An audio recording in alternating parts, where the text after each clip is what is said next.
Welcome back to the deep dive. Today, we're looking at something a lot of us have in our kitchens, protein powders and shakes.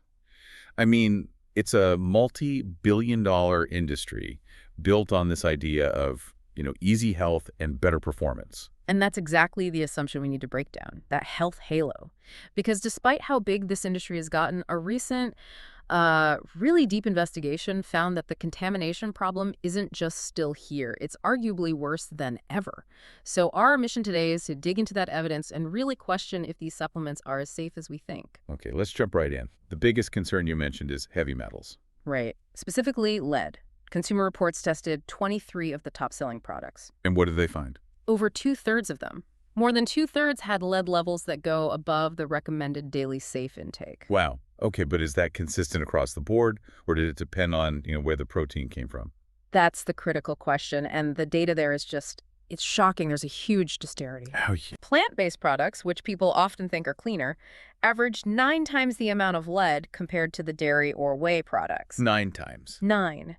And get this, 2 of the products they tested had lead levels that were between 1,200 and 1,600% of the daily concern level. That is unbelievable. Yeah. And there was another finding, something about organic products that just seems completely counterintuitive. Yes. The Clean Label Project found something similar in their tests, but they noticed a really weird trend.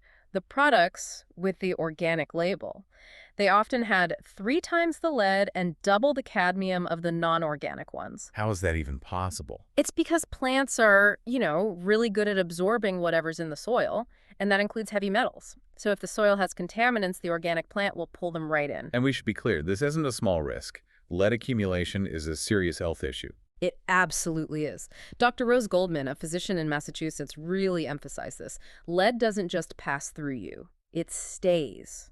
So the risk isn't from one shake. It's the chronic, daily exposure. You might have a piece of dark chocolate sometimes, but people drink these powders every single day. That turns a small risk into a guaranteed one. Right.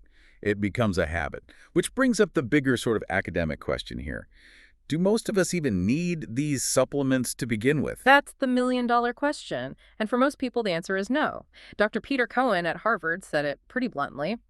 People think supplements are risk-free, but for many, the potential losses outweigh the gains. And it's not just the heavy metals. There's another risk, a metabolic one, right? Exactly.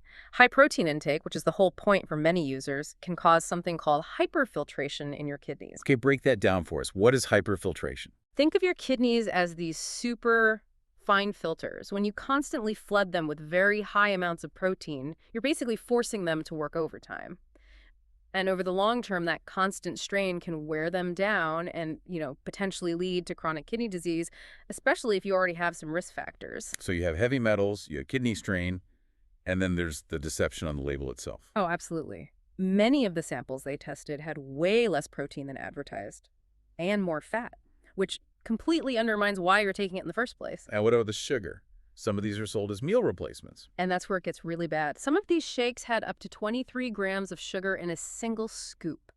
By the time you mix it all, one drink could top 1,200 calories. It's completely counterproductive. Which brings us back to the core point.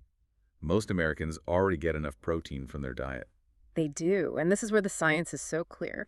A major 2018 study compared people who drank a protein shake after lifting weights with people who just ate 46 grams of protein from real food, like chicken or beef. And the results? Identical. Yeah. The real food was just as effective for muscle performance and body composition. There was zero added benefit from the powder. So when you put it all together, it's a simple risk assessment, isn't it?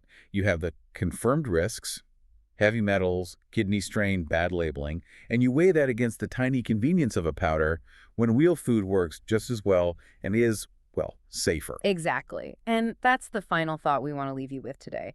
These products are sold to us as replacements for actual food. So if we know the ingredients they're built from are so often contaminated, how much more should we be scrutinizing all fortified products that use these same industrial building blocks? What's the real long-term cost of chasing this idea of quick nutrition?